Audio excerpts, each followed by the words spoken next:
your home for real news, real opinions, and what really matters about Tennessee athletics. Always available on Apple Podcasts, Spotify, Stitcher, Google Play, TuneIn, iHeart. Like, share, follow, subscribe. Always available wherever you find your favorite podcasts.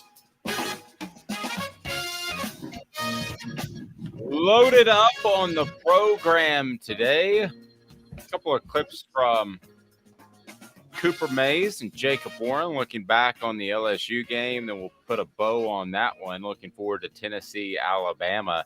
ESPN social media mayhem ensues. We'll get into that. It's crazy. And also address a lot of the things that we were going to get to yesterday, but you had the Jalen McCullough arrest. So that kind of hijacked the show. But at least we didn't get punched in the mouth. She's Amanda LaFrada. I'm Dave Hooker. Good morning, Amanda. How are you? I'm doing well. How are you? I'm well. So there's this ESPN controversy that they apparently took down all of their social media tweets that they were going to be in Knoxville this weekend. So I don't know if you saw this, but everybody panicked. Brittany saying, by the way, Brittany is just incredible, and I'm going to tell you why later in the show. Brittany says people were freaking out about that. Looks like it was just a copyright issue with the music. So apparently they did. And unfortunately, Amanda and I know a little bit more about copyrighted music than we originally ever dreamed of wanting to. And that's why you'll hear this from time to time. Oh, no. Yeah. Why? Because you can play clips. So you'll hear that this is. So it's not the actual Zeppelin song.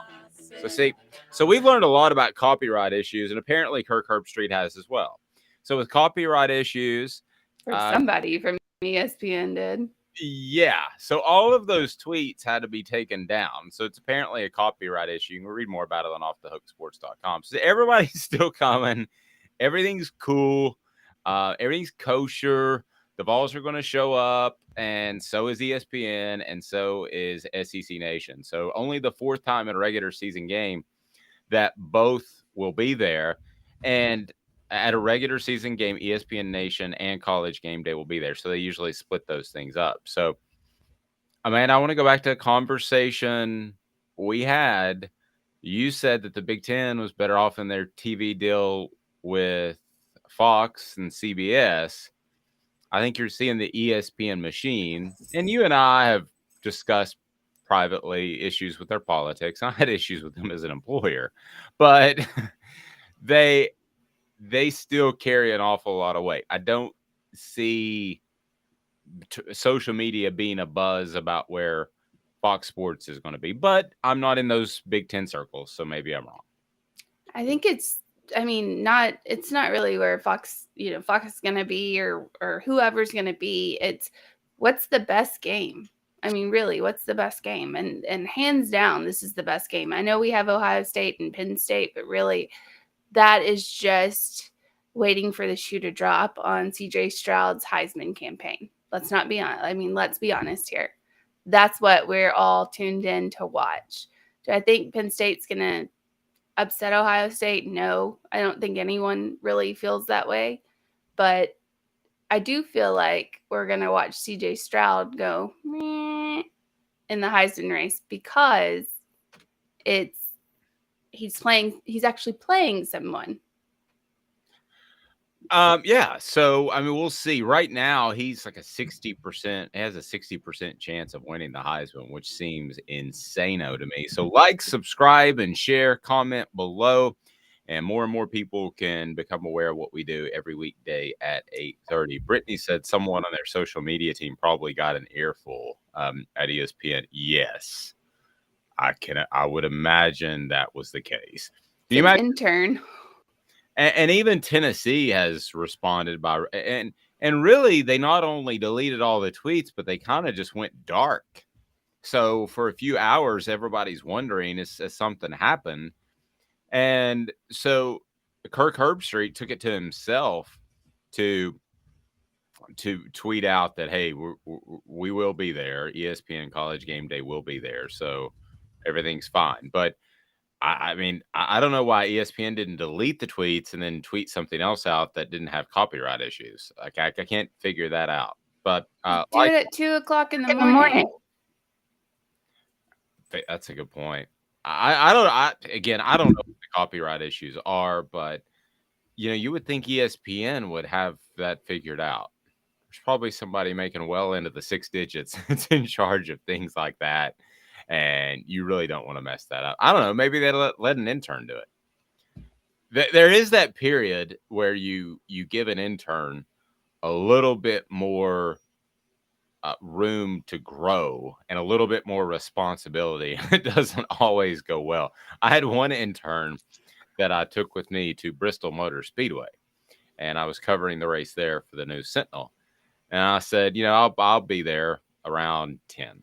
There was no hard set time, and it was the Friday before when they're doing the practice. And so I sent him up there, and I said, hey, you can go ahead and get a feel for the place, but I'll be there around 10 or 10:30. So he got there at 9:45 because he's a go-getter. You would know who he is. And he texted me. He said, hey, are you almost here? And I said, yeah, I'm about there. Why? What's up? And he goes, this is insane. I almost just peed down my pants. So maybe if you've been in the infield of Bristol all the time. Yeah, I mean it's pretty insane. I mean, if you haven't been, I mean, there's zero room. You almost get hit by a car going 35 miles an hour pretty much every 5 minutes.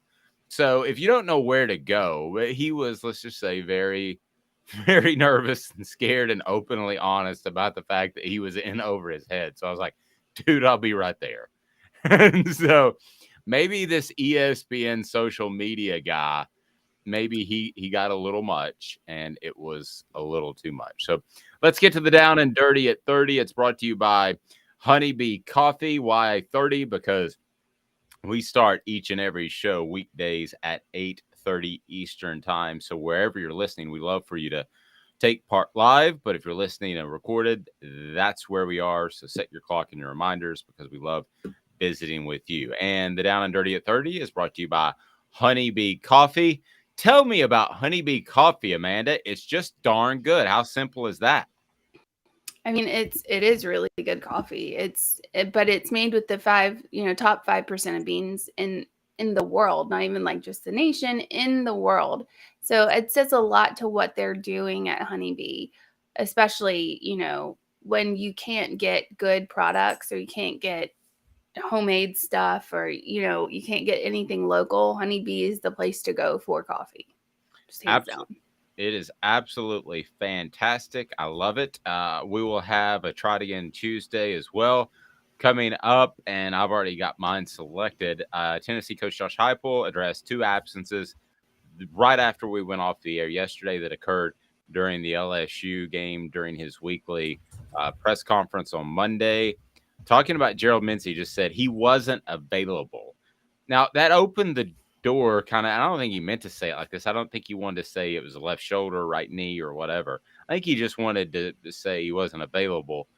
And he was a little bit, I thought, maybe vague on purpose. I think it was vague just to cover up what injury, what ailment that Mincey might have. Because I was told by a Tennessee representative that it was injury related. But the way he said it made me wonder a little bit, to be honest with you, if perhaps there was some sort of suspension at hand. So I don't think that's the case.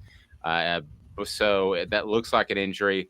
And I thought that the entire press conference was a little bit more tense. And I'm sure part of that was the Jalen McCullough arrest on Sunday. But he also, I think, is a little stressed maybe about Alabama. And Caleb and I theorized that maybe he didn't have the greatest practice. I mean, that is still a thing. That still affects how coaches are and how they react after practice. So Tennessee would like to have Cedric Tillman back for the Alabama game. Preseason All-SEC second-team receiver. He was very open, Josh Heupel was, about that was the goal. That's why they did the tightrope surgery. Was not to get him back for LSU, man. It was to get him back for, the Alabama game. And ultimately, it's going to, in this day and age of people skipping bowl games and all that stuff to look out for themselves, Tillman did tweet over the weekend. He loves his team. So I think Tillman's going to do everything he can to come back. It will be right at a month. And we saw Tua Tagovailoa come back from the tightrope surgery. If you made me bet a mortgage payment today, Amanda, I say that he plays. I would say that he plays too. And I think it's going to be a big upside for Tennessee because as we said, Alabama does play the bend don't break type defense. So they, for the most part, unless you turn the ball over 4 times, they keep you out of the end zone throwing. Like you don't throw, wide receivers don't catch touchdowns. It's mainly, running, especially in the first 4 games. They held wide receivers to 0 touchdowns. So with that being said, this is might be the actual adding Cedric Tillman might be the way that Alabama stops bending and just breaks because you have Brew McCoy, Jalen Hyatt, you have Cedric Tillman. This is going to be the best wide receiving group that Alabama's seen this year, hands down. And with this group in particular, you talk about the bend but don't break. So the idea is not to break in the red zone. These are big receivers. Not to say Alabama's small, but at the 5, you can throw jump balls to these guys. These aren't like little dudes that are scurry around and make long plays and then stall in the red zone. So I don't think that's going to happen. So some more news from yesterday. I lost my screen. All right. So Tennessee's football team is just I just think they're in a bad spot with their secondary. It's not to say they can't overcome it, but you have the Jalen McCullough arrest already, the Warren Burrell out for the season. I think this is going to have to be a really, really aggressive defense up front, and you saw a lot of that against LSU, so it's very doable. But if they're not able to do that, Amanda, then I don't see Tennessee's secondary suddenly going from below average to even above average or good. I think they're going to have to get pretty fortunate there up front, making some things happen, pressuring whoever the quarterback might be for Alabama. I did get a little bit of a tip that the sense is at Alabama that Bryce Young will play on Saturday. That's not reporting anything. I don't know. But I'm just telling you that somebody told me close to Alabama, they get the sense that he will play on Saturday. The sense. But Amanda, you were actually at the A&M game. He was announced as a starter, right? Yes. Was he announced over the PA? I don't know what they did in the press box, but was he announced? Yeah. I actually have the video from it. And because I took a video of people just going nuts when he was announced, because as every school does, they do the starting on, our defensive starters, and they give you their position, they give you their, name and the picture, and they do the little, whatever pose. Well, they did all of that, and then they went to the offensive side, and they waited until the very last person, and they announced Bryce Young as the starter. And I know I went to Twitter and said, apparently Bryce Young is playing. He is announced in the starting lineup, and just caught all kinds of, from people. But it was announced. I was literally in the stadium. I took a video of it. They announced that Bryce Young was starting the game. So I guess that's some gamesmanship. Chris saying is Dave or Hendon the better hooker? Well, Hendon's more expensive. Like, subscribe, and share. I can tell you that. He's like the high class escort. You're kind of like the find you on the street kind of person. Yeah, I'm the one just standing there. So I actually, though, it's I'm not going to get in the story. One time after the gym, I was trying to be nice on a very cold morning at like 10 a.m. and accidentally picked up a lady of the night to give her a ride because it was cold. But that's a whole nother story for another day. Yeah. It was funny how anyway. So as far as some other down and dirty at 30, some news of the day. Let's get to this. So, because I lost my spot again. Why is my computer acting bizarro? Apologize for that. Okay, so Tennessee remains a touchdown plus underdog to Alabama despite both teams' depth chart issues. So we've seen a lot of movement in lines. Amanda, you're more of the gambling expert than me. So when you look at this, is this just the betting public knows Tennessee and Alabama better? Because the line actually moved. Well, at one point, LSU was favored in the summer, if you go way back. And we talked to Cooper Mays about that, how he didn't think it would be that big of an upset. But then on Sunday morning, the week before the LSU game, Tennessee was a 4.5-point favorite, and that moved to 2.5. So the 7.5 is pretty much stuck from the get. Does that mean that we just know these teams better? Actually, it was at the beginning of the season, and I know I told you this because I was really shocked that Alabama was favored by less than Georgia was favored over Tennessee. So Georgia was a 17.5-point favorite going into the season. Alabama was 14.5 going into the season. So the line significantly dropped thanks to Tennessee and how they've been playing. Now, it didn't drop, but I think it dropped before, right after the LSU game or before or something like that, depending on how Tennessee was playing. So it's now 7.5 with Alabama favored, which means it's essentially 10 because you have to give 3 points to the home team. So that would make Alabama favored 10 pretty much. I don't see Alabama doing that. And I know people don't flip out because every time I say take Alabama or don't take Alabama, it's wrong. It's 100% wrong.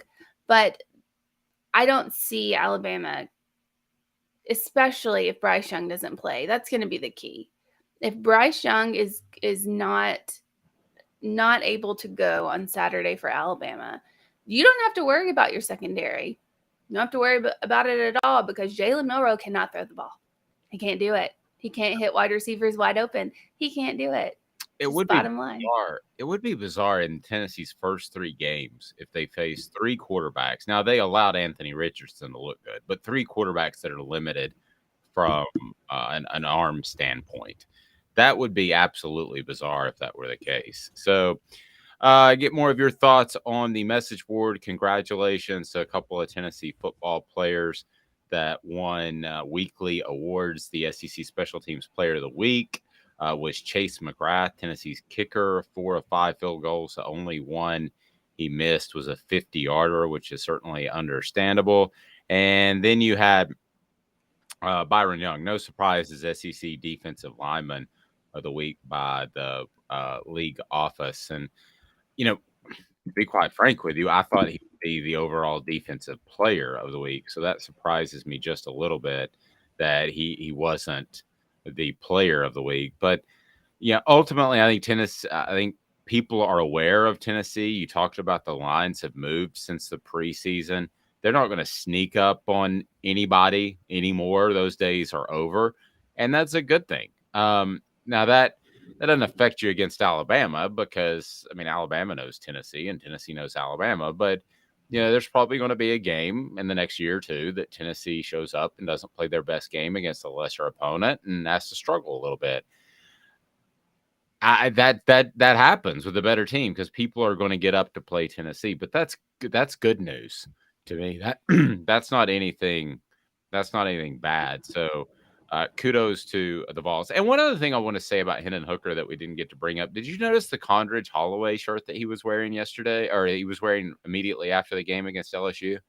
Yes, I did. Very, very good. Very noble, I guess. I don't know how I say that, but I found that to be very tasteful, and that was very sweet, if I can say sweet. Sweet, it works. Yeah. I thought it was super cool. I'll just go with that. And Tennessee, as Byron Young was beaten out by Jaden Hill as the Defensive Player of the Week overall. Jaden Hill recorded 2 interceptions, including a 49-yard interception return for a touchdown in the first quarter, and an interception to halt Missouri's drive deep in Florida territory. So they were Hill's first career interceptions and first career touchdown. Now, I would argue Missouri. I would argue that given the game, 2.5 sacks, what Byron Young did was more impressive. But when you start to get into this, the first Florida player with 2 interceptions and a pick six in the same game since 2018, you get, these first career interceptions, first career touchdown. They want to give a guy some love. And Byron Young has already won the SEC Player of the Week. So that's why they expanded it to have the defensive lineman of the week, the freshman of the week, the offensive lineman of the week, and on and on and on. So that's why they did that.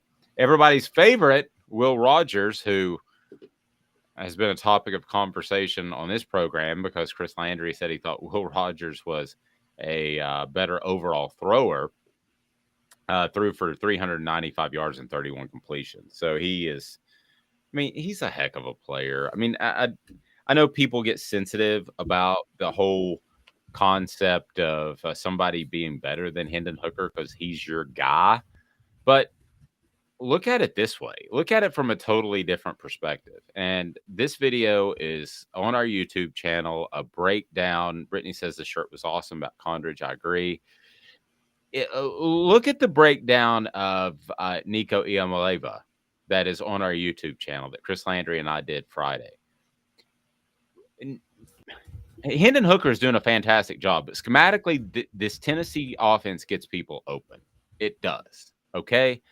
So what if a couple of those errant throws are on the money? What if a couple of those, I think there was one to Princeton Fant that was on his back left shoulder on a slant pass. What if that's out in front of him? That to me is completely different. And that's what I believe Nico is going to be able to offer. He's just a little bit more accurate, a little bit better at feathering the ball.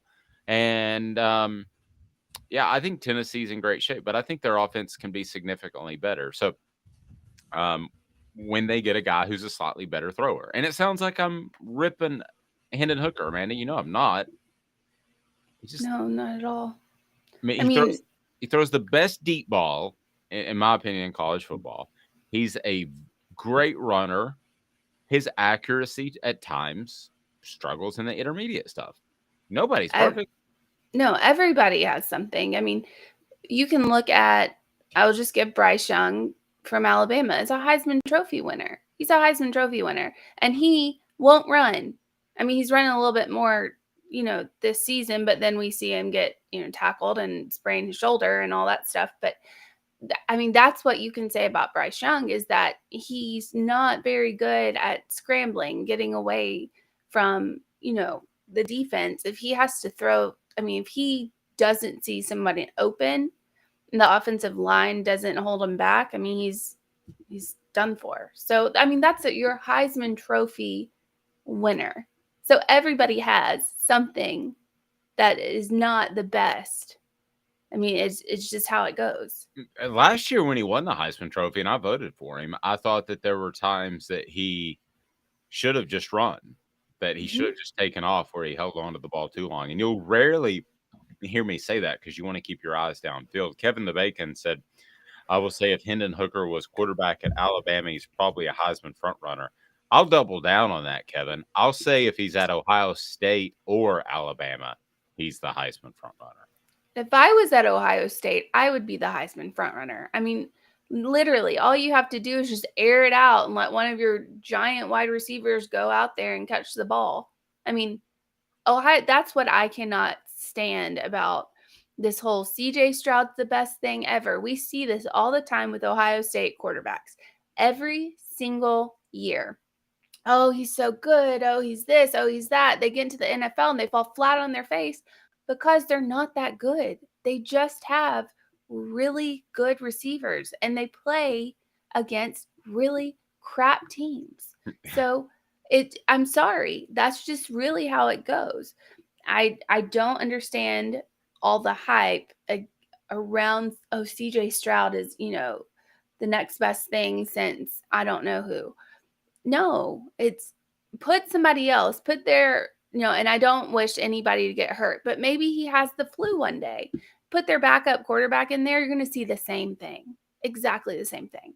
That's what drives me nuts about this whole thing. Sorry, I'm done.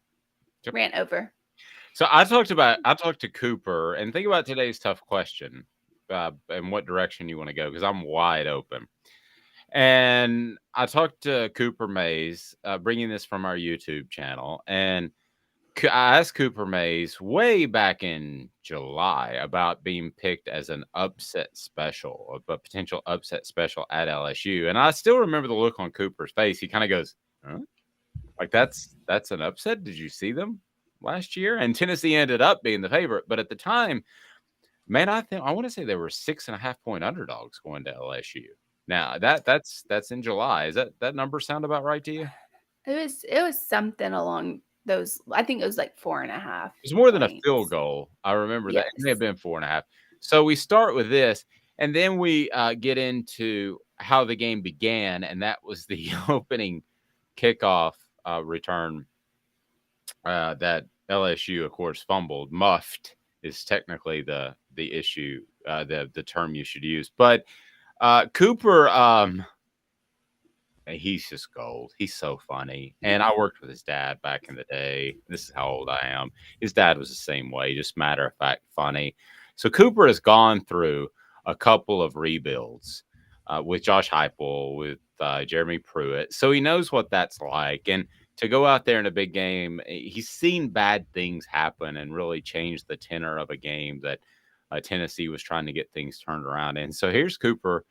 First, I asked him about being an underdog and then what it was like for LSU to fumble the opening kickoff. And it's brought to you, of course, by City Heating and Air Conditioning.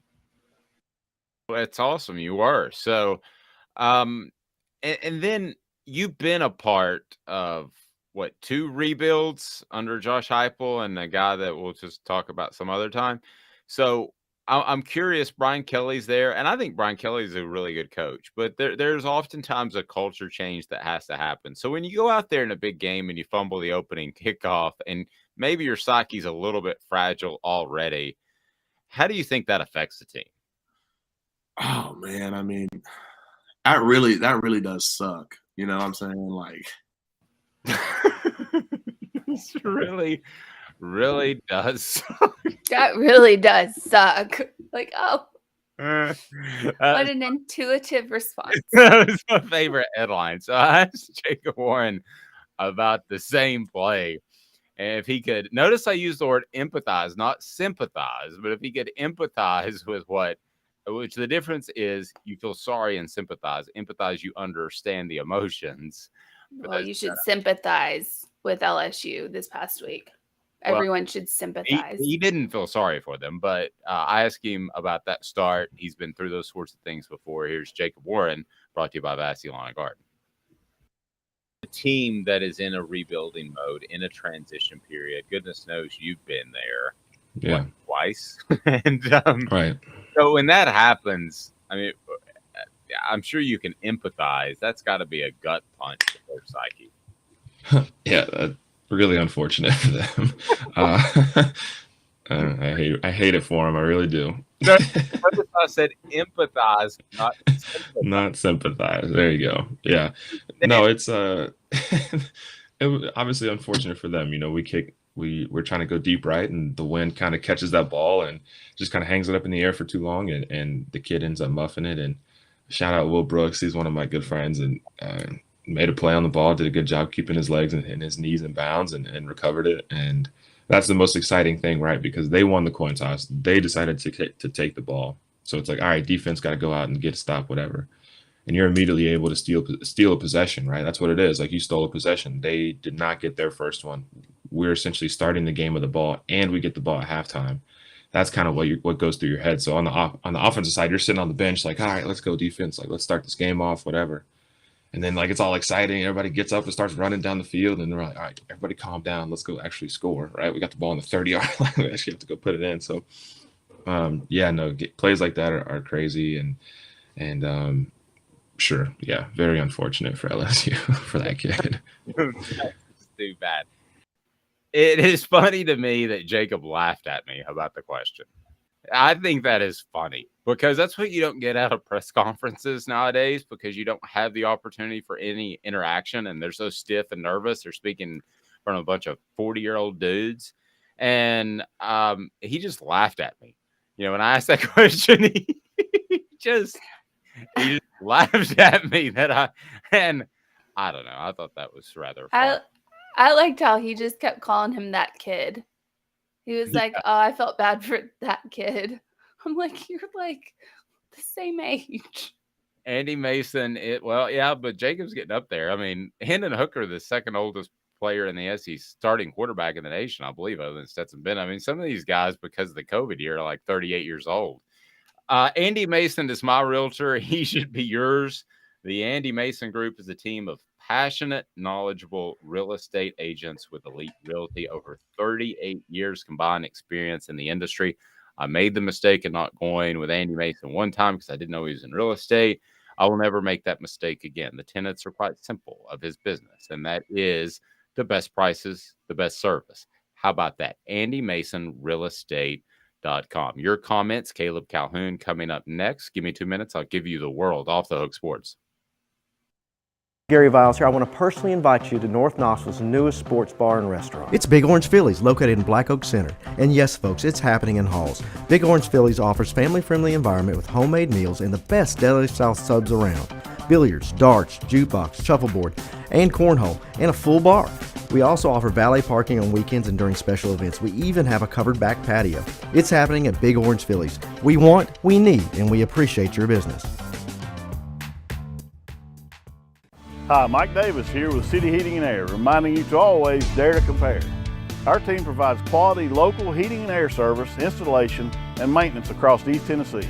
We use only the best equipment like American Standard heating and air conditioning for your residential, new construction, or commercial needs. Honesty, dependability, and customer satisfaction have been the cornerstones of our business since 1961. City Heat and Air. Dare to compare. This is Al's Nest Barbecue Supply, so come on in and see all the different rubs and sauces we have, plus a complete line of Green Mountain grills. Don't be overwhelmed. We have plenty of help so you can produce the best barbecue and amaze your family and friends. Barbecue is America's food. We'll do what we can to bring you all the best products. We're Al's Nest Barbecue, where Chattanooga goes to grill.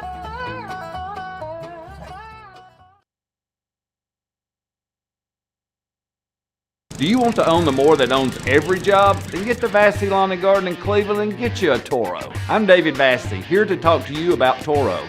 With a Toro Zero Turn, you'll get more out of every minute and you'll reach the finish line faster. At Vassey's, we like to say, no matter if you're mowing 3 acres a week or 11 lawns a day, homeowners and business owners alike find confidence in equipment they can trust from top to bottom. Vassey Lawn and Garden, Highway 60 North in Cleveland. Man alive, it's worth the drive. We do our research. Have you done your research? We're working like heck. Today's tough question. What's the real debate? You sipping my Soupe Guadalupe? Exclusively on Off the Hook Sports with Dave Hooker and Amanda LaFrada. You drinking my sake, Kimosabi? Oh my God. She is Amanda LaFrada. I'm Dave Hooker. Yeah, this press conferences, thank you very much. Brittany said he and Jake Warren are just so awesome. Crazy saying I love those dudes. Crazy saying great interviews. If you haven't seen the whole thing, go check them out. Thank you very much. I mean, honestly, that's why I got back into this biz because, listen, those press conferences, if anything ever comes out of those, I'll be sure to let you know, but don't expect a lot. I mean, it is what it is. I'm not knocking it, but Josh Heupel literally talks for 9 minutes and 30 seconds. It's almost like it's timed out exactly where there's going to be somebody with a big hook. You remember the hook they used to do like on Broadway to pull people off? Like, Get out of here, Josh. You can't be doing this stuff and talking about things that people want to hear about. What the H? It's just fluff. And it's not just Josh Heupel. It's every coach except for Nick Saban. It's his isn't fluff. His is just like a rant that casually goes up and then falls. And that's it. But Josh Heupel and every other coach, it's just, we're going to tell you basically nothing with a lot of words. It is so funny you brought that up because I watched the Nick Saban show last night and he broke down the final decisive play to a T. What every player's responsibility was in the Texas A&M game. Drew it up right there in video. said, "Oh, this guy's not worried about this because the inside inside backer has leverage," and completely broke it down. No other coach in America would have the confidence to do that. They would want to keep everything hidden, and that's fine. But he just who else would? Jimbo, no, I'm not saying anybody else would. But I mean, that's going to get to our try it again. And Jimbo Fisher gave away his play at the end of the game. So let's bring Caleb Calhoun in here, and his appearance brought to you today by Nutrition World. Nutrition World is where you need to go to get your supplements. They are absolutely phenomenal. We want you to go to Nutrition World and know that they're one of the best e-commerce supplement stores in the entire world, if not the best. So you'll get the best prices and you'll get supplements. I take supplements, so I want to make sure that they're quality, and I don't want to have to worry about that. Sorry, there's some big stores out there that they got all kinds of stuff, and they'll just tell you to buy what they have the biggest profit margins on. That's just a fact. So go to Nutrition World for all of your supplement needs. Caleb Calhoun, how are you, sir? Pretty good. How are you guys doing this Tuesday morning? Good. We're good. You have exactly 5 seconds to tell me why Tennessee's defensive backs will be stellar on Saturday. How about they won't be? That does it. Good to have you on, Caleb. So I don't see stellar out of this group. I think the best that you're probably hoping for is what?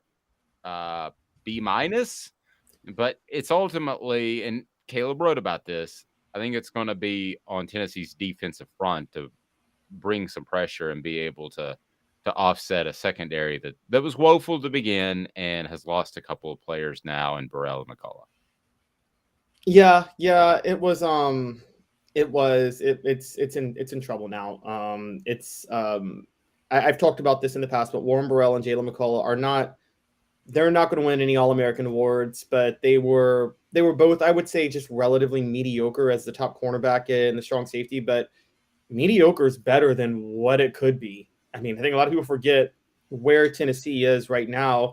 This was right after they beat Florida about 3 weeks ago. I listened to you with John Adams on, and John Adams was actually very much defending them even after that collapse. And what did people expect out of Tennessee this year? They still have massive deficiencies, which is a testament to Josh Heupel for them still being 5-0, and I think a testament to Tim Banks. And I've been driving this train for a while. I think Tim Banks is one of the most underrated defensive coordinators in football. Agreed. Because we talk all the time about defensive coordinators never work out as head coaches. Well, maybe because defensive coordinators who get hired on their resume are getting hired because they, on average in a year, held teams to this few points. But that's not the best way to measure defenses right now. Tim Banks is working in a system that's all offense, all focused on offense and tempo. And then on top of that, there's some massive deficiencies, mostly in the secondary, not to mention the fact that the linebackers are really, really bad in coverage, which I keep talking about. And so I don't know. I think Tennessee's secondary went from having a couple of being below average with some mediocre players to below average with players who are worse than those mediocre players back there. So the X factor would be D. Williams. But right. That's, we don't know. That's the unknown. So we'll see what he's able to do. By the way, John's appearance on our YouTube channel is brought to you by Big Orange Phillies. Big Orange Phillies, great place in North Knoxville to hang out and have some just fantastic food, family-friendly environment, and you'll love it there, whether you're Maynardville, North Knoxville, Powell, wherever the case may be. So I want Amanda to jump in there, but John's appearance also brought to you by our friends at Biles Automotive Group there on Callahan Drive. Biles Automotive Group, it's about integrity. They want, they need, they appreciate your business. And Amanda, I had heard that John Adams started hitting the booze. I don't know if that's the case or not. Hitting the booze? Yeah, just to the little Jack Daniels before he does our show. I don't know if that's the case, but that's terrible. No, he doesn't. He's like the most straight-laced guy I've ever seen in my life. He doesn't hit the Jack Daniels. If you guys know the history of Elvis, sometimes inebriation makes you a better performer. That is, yeah, that's not in our profession though. But I will say that there were days where a beer or two would make the writing go a little freer after a long day of covering practice. But they're a lot like throwing darts at Big Orange Phillies. You have that 2 to 4 beer area where you're maybe more creative, and then the precipice, it just drops off, and then you're no. Yep. All right. So, Amanda, what do you got for Caleb? So, Caleb, I'm going to get to today's tough question as well. And I'll ask you before I ask the entire audience, who do you think is the most important player going into Saturday's game for Tennessee? Oh, I love that. Yeah, let's We all can go. Yeah, that's a good one. Let's all jump in on that on the message board. Caleb, you answer that. I have a vote, and then is that going to be today's tough question? That is. I love it. All right, Caleb, you start. Ooh, I kind of need a second. Yeah, I kind of got caught off guard with this, so I kind of need a second to think about it. But Caleb, we talked about it at the 5 a.m. production meeting. You were there. We met in Raleigh, I believe it was. So you have no excuses. It's a rough drive. I got it. Caleb's got it. I'm there. It's a tie, and it depends on who's starting. But given the fact that they were saying he's going to be back out there on Saturday. If he's starting, I'm going to say Gerald Mincy. He's got the toughest job because Will Anderson is coming from around that side. So I think that if Hendon Hooker is going to be Hendon Hooker, someone's going to have to do something on Will Anderson, and that's probably going to be Gerald Mincy. I'm going to actually say D. Williams. Wow. And here's why. I'm not saying that it'll turn out that way, but there's a difference between predicting the MIP, as I like to call it, the most important player, and the most valuable player at the end of the game. So if he's able to step up and have a significant impact, then Tennessee's secondary goes from below average to maybe average. So I'm picking a guy that I think will come out of left field. So I'll pick D. Williams, or I guess I could. Who was the defensive back that spoke to the media that you wrote about? Christian Charles. I guess it could be Christian Charles. Can I on mine, Amanda? Can I go D. Williams / Christian Charles? Those are two players. Yeah, but I mean a defensive back to be named later. I mean, if somebody can step up and have a big game, then I think that changes Tennessee's chances to win. What about you, Amanda? And anybody who wants to get on the message board, who is Tennessee's most important player against Alabama? Is Gerald Mincy going to play, Sam? They said yesterday that he would play, yes. So, Amanda, what about you? Do you have a thought on this? So I'm going to pick out somebody who was really good against LSU, who I said would be the player to watch against LSU. And I'm going to toot my own horn because I often do that when I'm right, especially the fact that Tennessee would be the hardest game that Alabama is going to have to face this season. I was right about that, and they'll upset Georgia, and I'm going to be right about that. Anywho, continuing on, Jalen Hyatt, I think, is going to be the most important player because Cedric Tillman is going to be, if he starts, if he gets to go ahead, he's going to be covered by, somebody, one of Alabama's backs. I mean, they're going to be focused on Cedric Tillman because they know what he can do. Also focused on Brew McCoy because they also know what he can do. Jalen Hyatt, again, is that sneaky little guy that comes in there and grabs the ball and is gone before you even know he's gone. So I think if Tennessee's offense wants to succeed against Alabama, and I know people are like, Alabama's defense isn't that great. They're actually pretty good. If they want to succeed against this Alabama defense, Jalen Hyatt's going to have to be the player he was against LSU. Okay. I'm going to give you an out like I'm giving me an out. Okay. So I'm going to have two defensive backs on my list, on my entry. And then you can have Brew McCoy / Jalen Hyatt on the same entry. I'm just going Jalen Hyatt. I don't need Brew McCoy. That's the way to go, isn't it, Caleb? So we're talking about help me. Well, I would agree with Amanda in the sense of if you're going with Jalen Hyatt, the way Jalen Hyatt is going to beat you is not the way Brew McCoy is going to beat you. Brew McCoy is very Cedric Tillman-like, which is, and it's a little bit different where this is why Tennessee needs Cedric Tillman back, is that your favorite thing about Cedric Tillman is You know the ball's going to him. The defense knows the ball is going to him. And the question is, what are you going to do to stop it? Jalen Hyatt, Amanda's right, is more – he's sneaky. You kind of sneak him out into – like that touchdown pass, that 45-yard touchdown pass on Saturday, that's one of the best play calls I think I've ever seen a coach make. If you guys saw, he snuck Hyatt behind the wideouts and then had him running on the outside down the sideline. I will say, Amanda, I don't know if Josh Heupel pulls that off this week, not just because he's going against Nick Saban, but because he had 2 weeks to draw up that play. He only has one for Alabama. So I think you showed that play, though, to scare the safety. It's kind of a modified wheel route. I'm a big fan of throw everything out there and make them prepare with everything as opposed to hold stuff back. That's me. I remember back in the days that Tennessee would hold stuff back before they play Florida, and I was like, Sam says Hendon Hooker. Sam, I'm going to say that Hendon Hooker's a known commodity. It's the easy out, Sam. It's the easy out. Don't call Sam out. Brittany says Byron Young. I want Byron Young on there. All right, so we're doing that, and I'm not giving you 2. You get D. Williams, and that's all you get. No, then I'm going to change it to Christian Charles.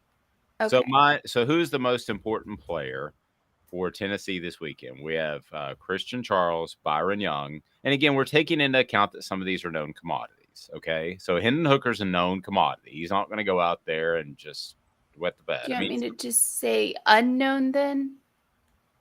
I just say of this list, who's the most important or important? Okay. So, and I want to point out, don't sleep on Byron Young. Alabama did give up 4 sacks last week. So if Noro starts, if Bryce Young is hurt, then that might be something to pay attention to. That's good stuff. All right. So who's our fourth? So it's Christian Charles, Gerald Mincy, Jalen Hyatt, and Byron Young. Okay. And maybe in parentheses, excluding Hendon Hooker because we know Hendon Hooker. Yeah. And then we had Patricia said Jabari Small. Ooh, Patricia just throwing heat, Patricia. Yeah, I'll put Jabari on there because let's face it, if he has 160 yards, it means the offense is balanced and pretty impossible to stop. So that would be 5. Oh, how many do we have? We have 4. Christian Charles, Gerald Mincy, Jalen Hyatt, Byron Young. Well, see, I'm going to take Mincy off because okay. I think they'd be okay with Jeremiah Crawford. Well, I was kind of trying to pull a U, though. I was like Gerald Mincy or Jeremiah Crawford, whoever is lining up at left tackle on Saturday. Well, both of you all ripped that idea. I mean, yeah, no, I didn't rip the idea. No, that's just Amanda. That was me. I did rip that. I ripped it. Yep. I was trying to get several players on there, and I saw that. So at the end of the day, we're going with Christian Charles. We're going with Jalen Hyatt. We're going with Jabari Small and Byron Young. Of this list, who is the most important player? So go ahead and send that out, and we'll get your votes and get your thoughts. Be sure and like, subscribe, and share. We greatly appreciate that, and always. The Caleb Calhoun's appearance is brought to you by Zool Beer Company. That's ZoolBeer.com, XULBeer.com. Zool Beer Company is fantastic, worldwide award-winning craft beer, and also they have just tremendous merch and a great place to hang out and watch the game, big open setting and places to park as well. So, all right, so those 4. Crazy says, let's go 4 wide and stretch them out. If they double set and brew, that leaves Hyatt and Keaton plus the running back or tight end singled. I'm not going to go 4 wide because I think Tennessee's too good at tight end. So I would have Princeton Fant or Jacob Warren, who is on the YouTube channel. I would have one of those 2 in the game at all times. So basically I'm talking about 3 wide. Then you got to tailback in there. Would you? I don't know how often Tennessee goes 4 wide. Caleb, it seems to me like they're pretty set on the 3 and a tight. Yeah, that's been more common. I did some randomly just exhaustive, fun reading about Josh Heupel's what exactly you call the offense over the weekend, and it's apparently a combination of the veer and shoot and the air raid. And so the veer raid. Yes, the veer raid is what we should call it because it involves the veer and shoot that Art Briles ran without as many zone reads. But a lot of it is about just But I mean, I don't see many receiver option routes in the game. Do you guys? I feel like you go 4 wide if you have option routes with receivers, and I think most of them are pre-snap designed routes. I agree. Crazy saying, Caleb, why do you hate the orange out? Do you All hate right. the orange out? I wrote this on Fansided at Offer, Tennessee. That's probably where he saw it. Yes, I hate the orange out. I think it's stupid. I think if you do anything out, you need to do an alternate color. Neyland Stadium is 75% orange anyway when you go to the games. And I don't hate it, but I'll tell you this. I think that it's a little. Well, I think it lacks creativity. Why didn't It's they just better. bring this? Sorry. It's better than the red out when you're playing someone who's red. Exactly. Yes, it's not as dumb as what Arkansas did. But if you're going to do this, why not wear the smoky grays this week and do a gray out? That's what I said. But no one likes the gray out. Or Caleb. wait till Halloween, bring the black jerseys back out and do a blackout, and then have the orange pants that Lane Kiffin's. Remember the Lane Kiffin year with the black jerseys and the orange pants? Like, do that. An orange out. You don't wear the color of the you don't wear your main color as do an all-out stadium part for a game. That makes no sense. Brittany says the orange will stand out against that awful crimson. Sorry, Amanda. I think orange is going to stand out anyway, though. Okay, sorry. Listen, now this was kind of pushed by a local reporter, and that was they should bring back the orange and the red jerseys for this one game. Both be able to wear their home colors. Yeah, I think that would be awesome. I don't know. Okay, why would you do that though? They did it back in the 70s, right? I know, but it's not the 70s. And I think there are things that, like, working at other jobs I've done where I deal with visual things, there's a little level of insensitivity to certain people have retina issues that can't distinguish the colors that well. If you do, like, because orange is a variation of red, so orange and crimson to people who may have certain eyesight issues that we don't know about, that could actually be those could run together. Oh, well, I didn't know that. Okay, then don't do that, because I want to like media members. It's rare that somebody throws something out there that completely changes my mind in a heartbeat, but I don't want anybody to not be able to enjoy the game just because I like a plethora of colors. So don't do that. So Brittany says we'll do a black and orange checkerboard against UK with the dark mode unis. That'd actually be pretty epic. I'm game. Black and Is that Halloween? That's the Saturday before Halloween. Do it. Somebody tweet Danny White. Black and orange checkerboard. Yes. Brittany, you're on that. That's actually not a bad idea. I don't hate that. I think it's awesome. Pretty cool looking. Yeah, that looked like Halloween. Yeah, that would be awesome. Don't do it like the way Lane did it, where I think he decided on Sunday afternoon to do black jerseys, and they didn't have the names on the back, did they? I mean, they just ran out there, and those things up close. I have never seen a worse jersey in my life, just in terms of quality and up close. Well, they didn't even wear those in the warm-ups. They were. Yeah, they went out there and they went out there in the warm-ups and they changed. And one guy like peeked around the corner in the tunnel, and he was wearing a black jersey. But did they win that game? Because I think they did. They won big. Yeah, they beat South Carolina, and that was their last top 25 win for like 4 years. Yeah, that kind of changed my thoughts on a lot of people that flat out lied to me at the university, but about a jersey. I was like, if you're going to lie to me about something like an NCAA investigation or an injury. Don't lie to me about a stupid jersey. But if you're going to do it right. Those jerseys up close, I swear to you, when my son played Little League football, his jerseys were nicer than those jerseys. They were. I mean, they up close. They look like the tearaway jerseys that the NFL had in the 70s. They were horrible. So if you're going to do it right. Please like, subscribe, and share. We greatly appreciate that. So we have come down to today's tough question, and we've come down to how about more black jerseys? Well, I guess if you want to do that, you can. My thought on the orange out, and I'm just going to leave it at this. Could you not think of anything? I mean, is that it? You know what would be super cool? Okay, I'm just going to go out on a limb here.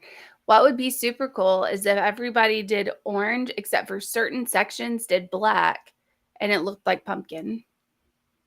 It was like an eye and black, black, black, black, and it looked like a jack-o'-lantern. Black checkerboard, but we're gonna like That would we be will so be cool, piling on and making though. fun of how silly that looks. I think it would be cool. I would be impressed. Is this to Alabama and you coming out where you just want to start saying Tennessee looks like a pumpkin the rest of the year? No, I think for Halloween that would be super cool. This is almost as this is Tennessee fans already get the jokes of looking like crossing guards with the amount of orange they wear, and now you want them to be forced to look like pumpkins.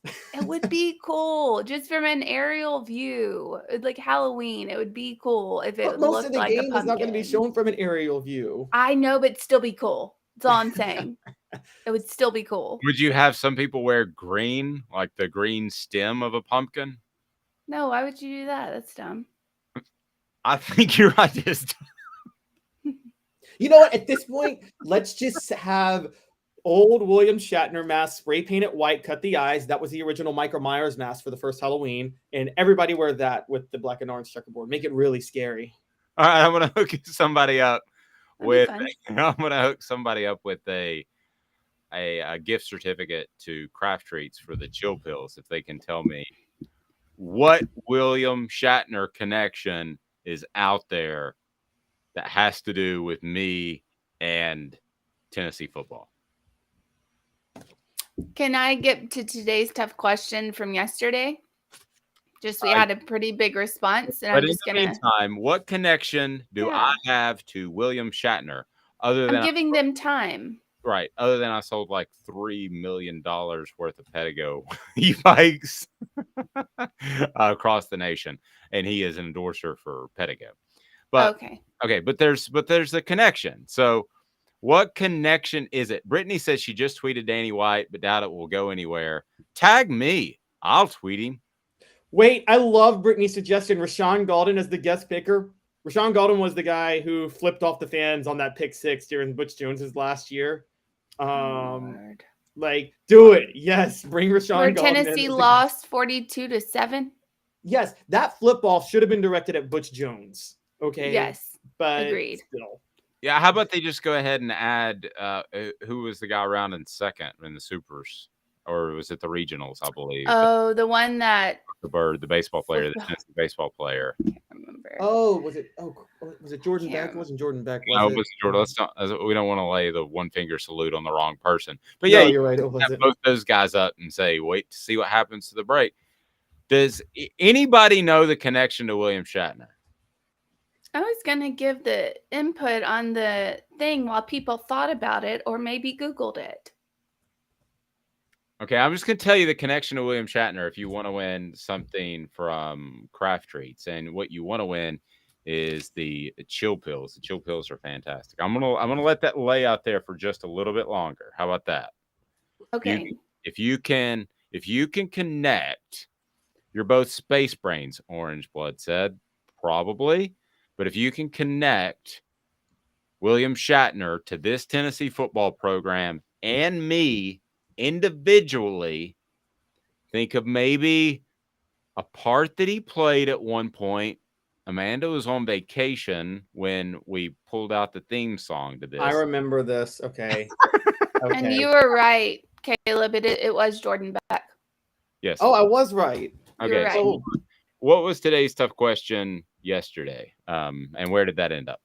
Okay. After seeing the details, should Jalen McCullough be suspended against Alabama? So it was kind of like it was neck and neck.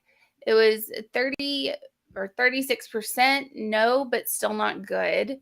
29.9% was no, it was self-defense. 25.6% was yeah, he should be suspended because you can't do that. And then 8.5% was inexcusable. Yes, inexcusable. So, I mean, no, nah, and yeah, we're kind of like neck and neck with nah, but still not good. It's functional coming out. Yeah, that's because we know the details of how it happened, and if like the worst accusations are true, I would say he has to be suspended. But because look, I get the whole self-defense thing, but it's not really self-defense once you follow them out of your house or your apartment. Like, it was only 30 feet. It was only 30 feet. That's not even like following somebody out of their house. It's stepping out the front door. There had to be some sass by the other dude. I just thought about it more and more. And I'm not going to throw that. I don't know this. I wasn't there. But there had to be some sass by the other dude, right? Mike says TJ Hooker. Mike, you're exactly right. So you can email me and you can win a gift certificate for the. Wait, Orange Blood said it before Mike. Yeah, but Orange Blood's won a lot of stuff. Well, you can't just disqualify him for that. Wow. Okay. Yes, but the Jalen McCullough thing, you can't, like, we're taking a statement from somebody who is blacked out drunk to the point that they go into the wrong apartment. Well, that's my point. I'm saying assuming everything is true. I didn't want to comment on it because we just don't know everything that went into it. And have you ever been blacked out drunk before? Yes, and I probably walked into the wrong apartment before. So. Exactly. Do you remember what happened? No. No, but neither okay. do Look, I. I get, and I totally understand, and I understand, and all, you know. I'm saying this is assuming the details are true. We don't know what happened. All I'm saying is I don't want his career ruined. I don't want him suspended or dismissed from the team or anything like that. But like I would say, like, once someone is outside of your house, once they've come in and you've gotten them out, I do think at that point you kind of got to let him go. You shouldn't. I mean, he got arrested on aggravated assault, which leads me to believe that this wasn't just like a random punch thrown. This seems like there was some, you know. Well, the dude fell down the stairs, and I think that's why it was aggravated assault, because the blacked out drunk dude couldn't take a punch and rolled down the stairs, which is probably. We don't know that he was blacked out drunk. We actually do know he was. I will say that we don't know he's blacked out. We don't know if he remembers it. He admitted so. He said he was drunk. Yeah, but we don't know. Blacked out to me means you can't remember anything, right? Isn't that? Well, then right, but then he fell down the stairs and reportedly sustained a concussion. So if you're drunk and you sustain a concussion, listen, how you remembering anything? I will tell you a factor in this that has always been the case. And if Caleb punches me in the mouth, he's probably not going to knock out teeth unless he's a lot stronger than I think and knows really how to throw a punch. A lot of these guys, you got to remember, 20, 21 years old are hitting their physical peak and hitting the weight room, and they don't realize how strong they are. So I think if he would have known before he threw the punch, and who wouldn't, that it's going to knock out teeth, you know, it probably would have been one of those shoves in the chest as opposed to a punch in the mouth, because that's a whole different. But he could have knocked out his teeth on the steps. Like, nobody knows when his teeth got knocked out. You take a tumble down the stairs. It's very possible. Okay, so you're saying it may have been a light pop to the face. He tumbles down the stairs, knocks his teeth out, and okay. Well, the police still arrested him, and I think the police are pretty good dudes. Well, I mean, I'm not saying anything about the police. They charged him with an aggravated felony. I mean, it wasn't just an assault. So, well, I would do the same thing if I walked up and saw a dude who had no teeth or missing teeth on the ground with a concussion from another dude punching him. But when you look at everything and you're looking at it all and you're saying, well, you were drunk. You went into the dude's house. You probably said some stuff, because even you admitted, Mr. Drunk Concussed Person, that you said some stuff to him, that y'all got into a verbal altercation. You do that, and then the guy, you know, he punches you and you fall down the stairs, then I would be like, okay, well, maybe not. And I'm coming to your side somewhat, Amanda. I'm still more on I think outside of the house, I just can't let it go. But I'll say, and I want to be all very, very serious here. But, like, you know, if you're Jalen McCullough, like, we all remember that horrible story in Dallas where the officer accidentally walked into the wrong room. She was one floor below, and then she shot the guy in his own home because she thought it was her home. And, that things like that are probably on the mind of somebody like Jalen McCullough, or anybody for that matter. If you live in an apartment or dorm and someone walks in. Yeah. I mean, if somebody's in my house, I'm going to buck up, and you've pretty much got an opportunity to say, my bad, or yes, it's going to get physical or maybe worse. But if he says my bad and then walks away, I'm just going to be like, okay. Yeah. Do you think he really did that though? He's like, oh, I said I'm sorry and backed out. Right. There's no way. Why would Jalen McCullough be like, oh, you're sorry, back out, let me come and punch you? There's no way that's what happened. Unless Jalen McCullough is drunk too. We don't know. I mean, well, he wasn't, because they did not charge him with underage drinking. Yeah, they would have charged him. You're right. That's true. But that's a good point. if the dude just was like, oh, sorry, wrong door, let me back out here. My bad, dude. So sorry. Keep in mind, we're taking the word of a concussed drunk person. Let's just keep that in mind. So if he did all of that, there's no way no one in their right mind would come out their front door and knock the dude in the face. That's no way that happened. There's no way that was all that happened. And he punched you in the face when I politely walked in and said, oops, I'm sorry, my bad, and backed out. No, you didn't do that. I bet when Jalen got home from being in the Gray Bar Hotel, the first thing he did is he locked his door. That would have precluded all of this from happening. I think it's funny you say athletes don't know their own strength. One of my favorite moments, there's a great old Bill Burr stand-up, and it's still I'm with him. I will never forget the Malice at the Palace when Ron Artest went into the stands and beat the heck out of the fans. And everybody was talking like, this is so horrible for basketball and NBA fans. And I remember Bill Burr saying, and I agree with him, like, I'm a basketball fan. I thought it was awesome. Like, I loved watching out of shape, obnoxious fans get the crap beat out of them, because we've all been there probably. We've all been at a game, and we've all talked so much trash to people who could clearly beat us up. Like, who could clearly, like, destroy us if they wanted to. And here we are drinking like, you suck, guys. You can't do anything. And then it's like, not the guy he beat up, unfortunately, but the guy next to him had the nerve to throw a cup of beer on Ron Artest. I'm sorry. The guy that Ron Artest beat up should have gotten out of the way. So I don't think people understand the difference in athleticism and power and strength that even a Squirrel White has. He's probably the smallest, least developed player on Tennessee's team.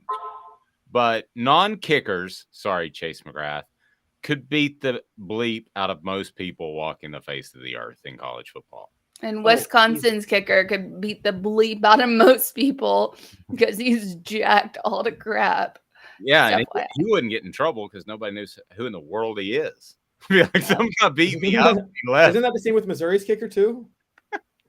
Yeah. Daniel said, do any of y'all know, do they have a rally point when they do something stupid? Or are they told to go somewhere or something, because they rarely ever stay on the scene? I don't know if there's like an Avengers Assemble thing going on, but I do know that they typically have a card in their pocket where they'll call somebody. Now, Jalen left the scene. I'm sure that didn't make police incredibly happy, but he did come immediately back, and he was smart enough not to say anything, because that can be held against you in a court of law. And so he was smart enough not to say anything. So I get, it's so funny. In my career, I was the cynical one, but now I'm so impressed by this program. I get painted as rosy rainbows, and the guy who is a cheerleader for Tennessee, which I'm not, I give him credit for coming right back. The police didn't have to go find him, and he came right back, and he acquiesced to their orders, and it's done. I told Caleb, you weren't on. I told a man about a situation with Josh McNeil. Do you remember him? I remember Josh McNeil. Yeah, he had an underage drinking incident in like 2007, right? Well, he had he was with, I think, 4 or maybe it was 400. I don't know, women in his room, and good for him, I guess. But he wouldn't answer the door, so they had to bring a guy that was a part of the university to the door, and before he would open the door, he didn't open the door for police. That makes it a lot worse. And along the lines of Daniel's point, they typically, that at least under previous, I'm sure they do under Josh Heupel, they used to have a card in your wallet that you could call when something went wrong. Now I'm sure it's just a cell phone number that somebody. It used to be Condridge Holloway would fill those calls a lot of times, which we talked about Hooker wearing the shirt with him on it. So that was part of his responsibilities. They put so much on Condridge, it was ridiculous. And then the Derek Dooley thing, where you had to call ahead if you're a former Tennessee player to go to practice. Oh, I forgot about that. That was so gosh, it created such a. Well, wasn't it some level of gamesmanship because Derek Dooley was just trying. He didn't want people to see. What was it? He didn't want people to see the practices, and I'm like, what do you? I'm sorry, I don't know how y'all feel. Dave, I don't believe in the gamesmanship of hiding practices from people. I just don't think that that makes a difference. NFL's primarily open. No, I don't think it makes a big. I don't think I don't think 90% of the dudes know what they're looking at. I can tell you that I said something when practice was open one time in 10 years, and I said on the radio, I said that it might be interesting to see Jason Witten line up as a receiver. And I got a phone call Friday morning at my office from Philip Fulmer, and got on a plane, flew down to, ironically, LSU, and got an earful at the walkthrough from Philip Fulmer because I didn't realize that I'd said anything that significant. And apparently this is before stuff went viral. So apparently somebody heard it and got back to him. And that was their big plan, to line Jason Witten up wide for the first time as a wide receiver. So that was. But it's not your job to protect Philip Fulmer or the team on that. So. No, but it was an understanding that we all had, and this is why you can't do it now, because you have 40 beat reporters that really don't know. A lot of them don't know what they're doing, and you have people there that the understanding was, like, let's say for instance, you saw some sort of special Wildcat package that afterwards, with the TV cameras were done, because he would just say what he wanted to say for TV. And then we would ask the real questions, the 5 or so beat reporter. So if you said, what about that Wildcat package? Do you think Bob Jones can be good in that? And he said, I don't want that out there. Then the understanding was you didn't write that. So that was the give and take between open practices. Okay. So that was the understanding, and which I was cool with, and which I still think should be the case.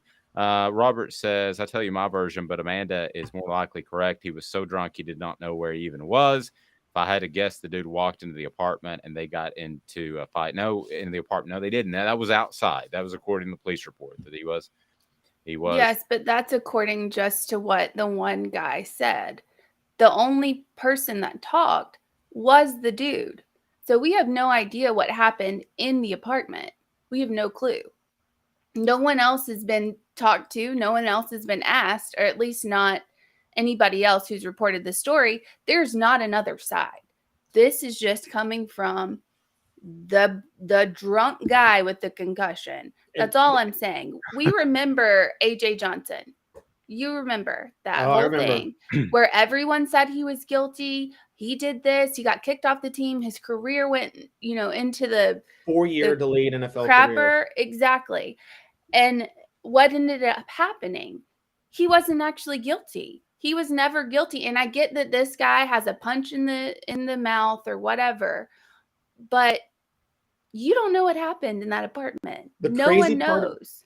The crazy part of that AJ Johnson story was that was like the catalyst for that big lawsuit against the university in, I guess, 2015 or 2016, which is what rehashed. Remember, right after he won the Super Bowl, that rehashed the Peyton Manning trainer incident in 1997, because that came back to light because of the lawsuit against the university, which stemmed from the AJ Johnson case. So stupid. That was. Does anybody remember SEC Country?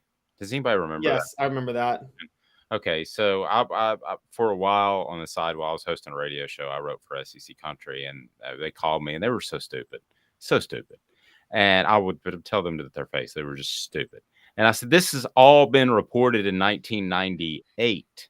The Yeah, moon 96. 96. I'm sorry. It's all been reported. And they said, well, if you're uncomfortable because you're too close to the program, I'm like, does anybody know me? I mean, do you have any? I have no A problem. quick Google search of Knoxville News Sentinel articles at the time. Well, these guys were all in there. Well, one was stupid, just all out stupid, and he was my age, and the other guys were in their mid-20s, so it was the first they had heard about it.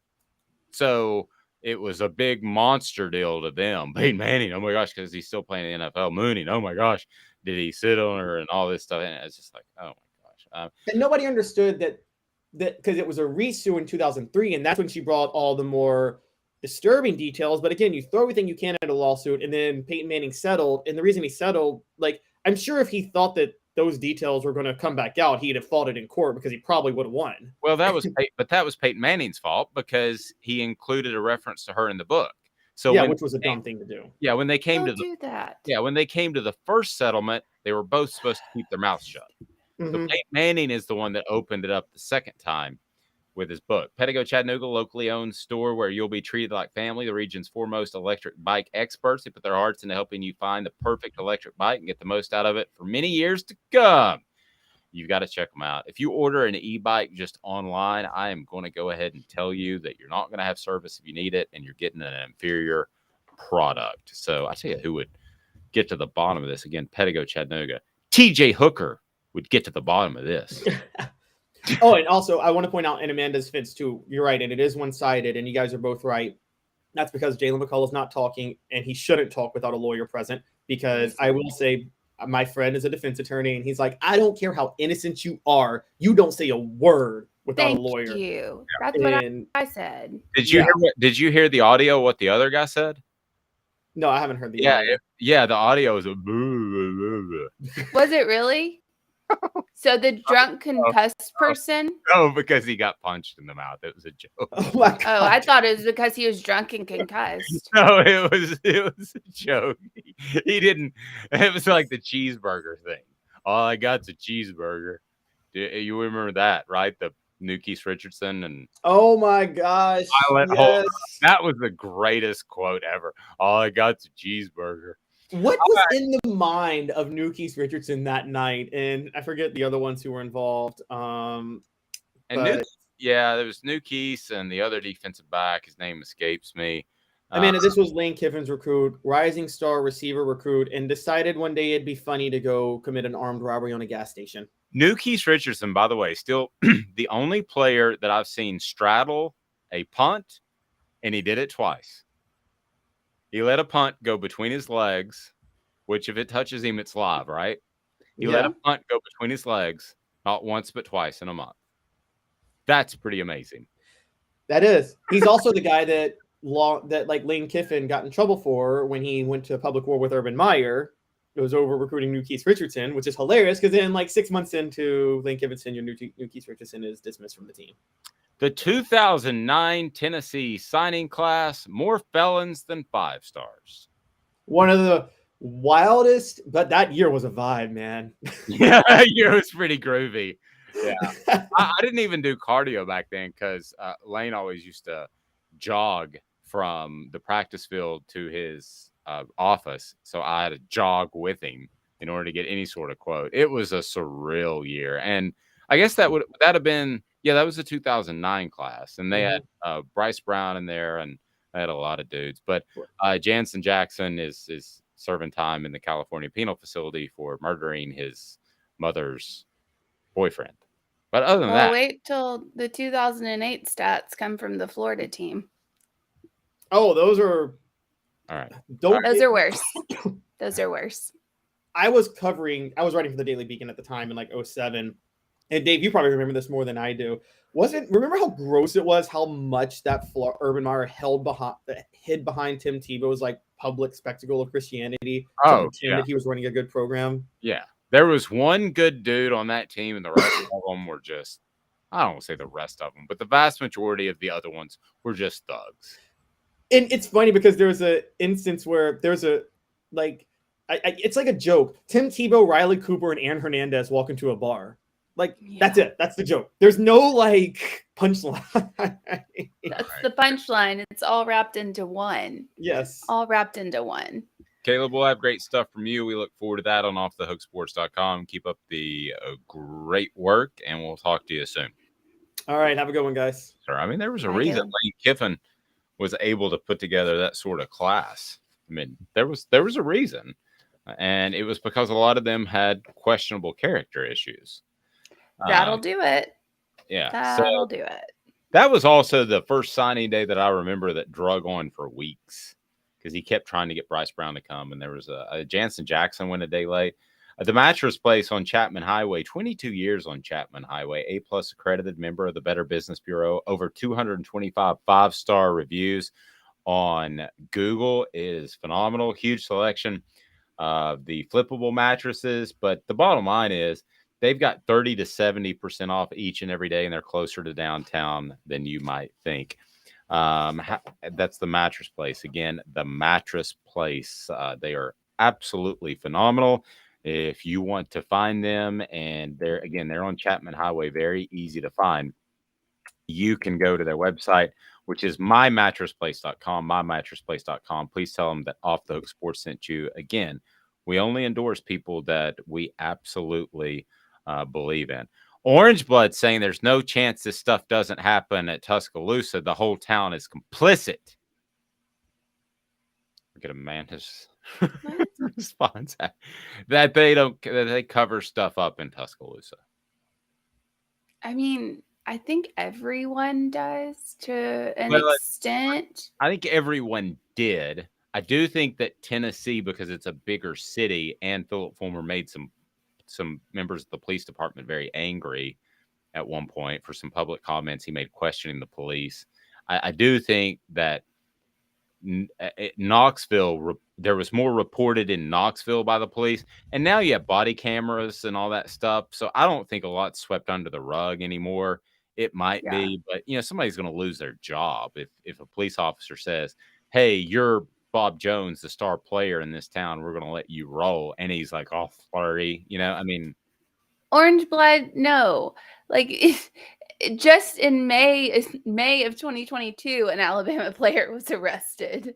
So like this day, and I don't think that Nick Saban has to cover up stuff because I think he's got enough good dudes. This day in sports history, brought to you by Brittany, who's awesome. Coming up momentarily, and it's pretty strong. Give me 2 minutes. This is Off the Hook Sports. It's Gary Viles here, Viles Automotive on Callahan Drive. I've been selling cars here in East Tennessee for 27 years. In that time, I've come to realize it's not about the car. It's about you, the customer. So I'm here to take care of you just like family. Good credit, bad credit, you name it, we can get you taken care of. If we don't have it, we can find it for you. We go across the country to get any vehicle that you want. And here at Viles Automotive, we don't believe in fake numbers. We just give you great deals. And as always, we want, we need, and we appreciate your business. Do you want to own the more that owns every job? Then get to Vassy Lawn and Garden in Cleveland and get you a Toro. I'm David Vassy, here to talk to you about Toro. With a Toro Zero Turn, you'll get more out of every minute and you'll reach the finish line faster. At Vassy's, we like to say, no matter if you're mowing 3 acres a week or 11 lawns a day, homeowners and business owners alike find confidence in equipment they can trust from top to bottom. Vassy Lawn and Garden, Highway 60 North in Cleveland. Man alive, it's worth the drive. This is Steve Rain. I own the Midnight Oil and Michelin Tire Direct service station here in Ooltewah. It's not a fancy place, never has been, but it's a clean place with clean restrooms and good folks who work here. We sell gas and fix cars, nothing glamorous, but we love what we do, and we're going to keep doing it for a long time to come. There's not many real service stations left, and that's a shame. We're the guys just like the guys back in your hometown. We'll fix your tire, change your oil, and put a new set of Michelins on your car. If you want a Twinkie, you'll just have to keep on going. Thanks for the business.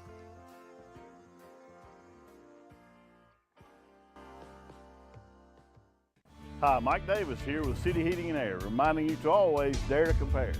Our team provides quality local heating and air service, installation, and maintenance across East Tennessee. We use only the best equipment like American Standard heating and air conditioning for your residential, new construction, or commercial needs. Honesty, dependability, and customer satisfaction have been the cornerstones of our business since 1961. City Heat and Air. Dare to compare.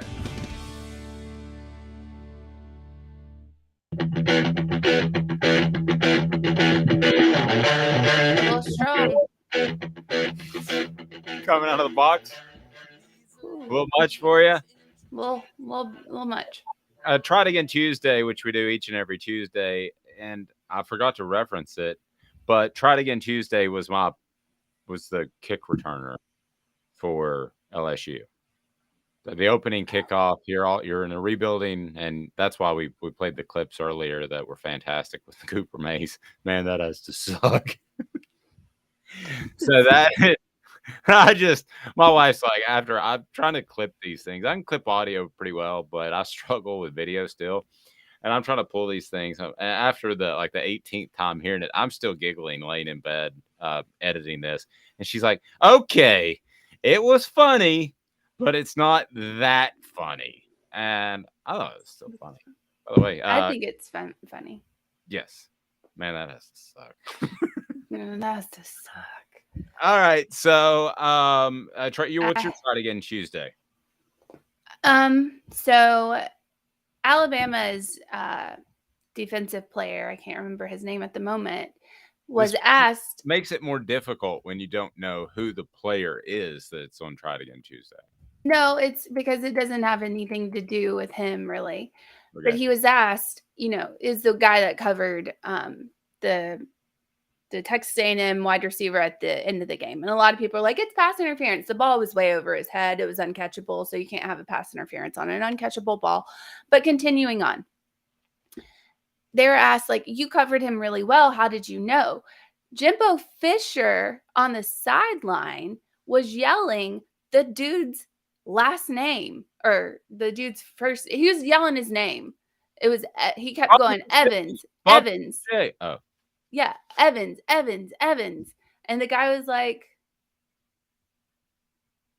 well, I know where he's going, because that's the name of a wide receiver on Texas A&M's team.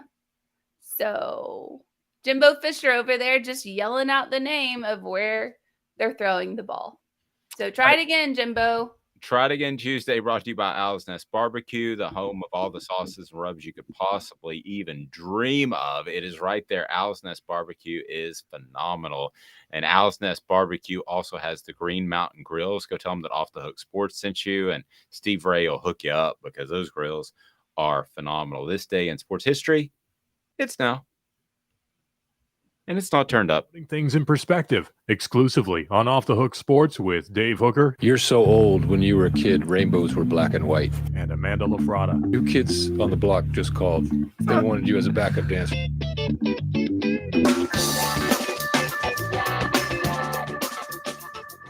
Okay, so I'm, I guess, virtually in love with Brittany, who's become a part of the program. I know, virtually in love. So there was a book once upon a time. It was This Day in Tennessee Sports History. I think it may have been called the Almanac. And I've looked and looked for it and haven't been able to find it. And I even have emailed Tennessee Sports Information Director Bill Martin, who I'm sure has better things to do than find a book for me. And he's eventually said that, I don't know where this book is or what this book's called. And I said, neither do I. So we were struggling a little bit with This Day in Sports History, that we wanted to be Tennessee themed. And then Brittany joins us every day on the show, and we can't thank her enough, because she created a spreadsheet for UT related This Day in Sports History, a spreadsheet. Now, I'm a guy that doesn't even really know how to make a spreadsheet. So in and of itself, that she created a spreadsheet was pretty phenomenal from my perspective. Can you create a spreadsheet, Amanda? Yes. Okay. Then maybe that part's not the impressive part, but this part's the impressive part. It's all impressive. Yes, it's all impressive. I mean, did you know that it has different columns? And it has different places that you can go left or right on there? That's a spreadsheet. That's a spreadsheet. Oh. I think it's cool. So October the 12th, 1996, this day in Tennessee sports history, thanks to Brittany. Tennessee defeated number 12 Georgia for the 6th straight win over the Bulldogs. Some guy named Peyton Manning threw for 371 yards, 2 touchdowns, school record 11 straight completions, which I believe was later broken by T. Martin. Is that right? So, yeah, that's a pretty good this day in sports history. Beating What day? It was today, October 12th, 1996. Today's October the 11th. Okay. October the 11th, we know what tomorrow's is. Did you know you can scroll up and down on a spreadsheet? Yes. I know how to work a spreadsheet. I know how to make a spreadsheet. I know Excel. Okay. So, thank you, Brittany. So I scrolled up on the spreadsheet. We know what tomorrow's is. So, head coach Joseph Audley, J.A. Pierce, led Tennessee to a win over Southern Intercollegiate Athletic Association foe Georgia by a whopping score of 5-0. The first Tennessee team to have a head coach have also had 5 shutouts in 8 games during that season. And that was back in 1899. So forget what I said about Peyton Manning. We'll visit that tomorrow. And thank you very much, Brittany. Right, are we doing message board bingo? Brittany is, dang it, Dave. Sorry. Got a lot going on. All right. So here we go. Message board bingo. Yes, we are. We got time for one of those. Your opportunity to win some chill pills from Craft Treats. By the way, you go to Craft Treats and use the promo code Off the Hook and you get 20% off. How awesome is that? So we're going to take care of you. And all you have to do is tell me what team's message board this was posted to by what lunatic. No, you don't have to name the lunatic, but you can. Yes, but just name the team. Crazy said, I drive a truck, never worked in any kind of office setting. I can work a spreadsheet. I thought when I started reading that, I thought that Crazy was backing me and said, I don't know what a spreadsheet is either. Oh man, my poor former boss, Lucy. Your poor wife. My poor former boss, Lucy, when she's like, she was trying to explain a spreadsheet to me at one point, and it just didn't happen. All right, so Really? she's a blessed soul. She is incredible for tolerating me. Let's go to message board bingo, which is now. All right, so this is an SEC school. I have to say that because it's not very, it's going to be easy to guess. So our coach's neck hair. Okay, our coach's neck hair. Does he shave it or does he need the bye week to find time? That's the post. I think I know who it is. I think I know who it is. Please like, subscribe, share, comment. We love that stuff. All right. So you got 10 seconds. 5. This is where it gets intense. Harry. Brandon said Kentucky. I'm going to go with, and Crazy said the best one yet. Good job. I'm going to go with Sam Pittman. No. Who was it? Kirby Smart, Georgia. Does he have neck hair? Apparently. I don't know. It's just funny to me. Brittany was thinking Arkansas as well. Sam Pittman I don't know that he has neck hair or that he has it trimmed, but he looks like a hairy individual to me. Like the type of guy you would see in a gym at a locker room.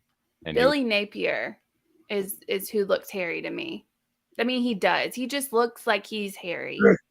Okay. I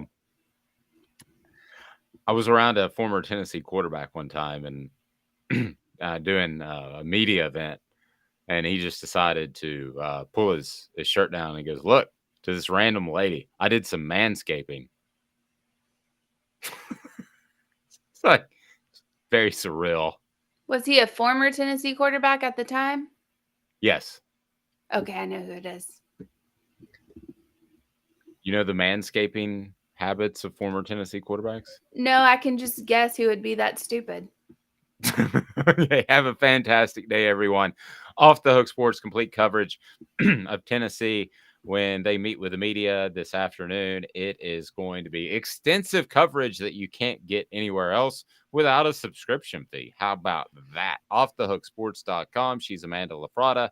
I'm Dave Hooker. Like, subscribe, and share. We greatly appreciate that. Have a blessed day, everyone. This has been a presentation